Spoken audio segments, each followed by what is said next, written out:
તો પાટણ જિલ્લા રાધનપુરમાં મેઘરાજાએ ધમાકેદાર એન્ટ્રી કરતા શહેરમાં જળબંબાકારની સ્થિતિ સર્જાઈ છે।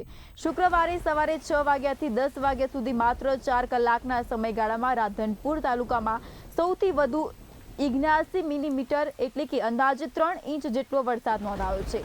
ભારે વરસાદને કારણે રાધનપુર શહેરના અનેક વિસ્તારો વરસાદી પાણીમાં ભરાઈ ગયા છે।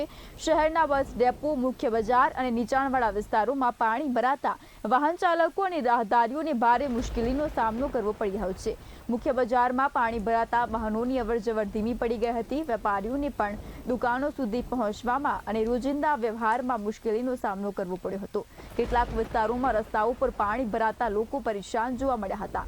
પાટણ જિલ્લામાં સાર્વત્રિક વરસાદ નોંધાયો છે। સત્તાવાર આંકડા મુજબ રાધનપુરમાં 79 મિલીમીટર, સાંતલપુરમાં 75 મિલીમીટર અને ચાણસ્મામાં 35 મિલીમીટર, શંખેશ્વરમાં 22 મિલીમીટર, હારીજમાં 19 મિલીમીટર અને પાટણમાં 16 મિલીમીટર તો સમી અને સદ્ધપુરમાં 10 મિલીમીટર તેમજ સરસ્વતી તાલુકામાં 5 મિલીમીટર વરસાદ નોંધાયો છે। પાટણમાં જળબંબાકારની સ્થિતિ સર્જાઈ છે। મેઘરાજા મન મૂકીને પાટણમાં વરસી રહ્યા હોય તેવી સ્થિતિ સર્જાઈ છે।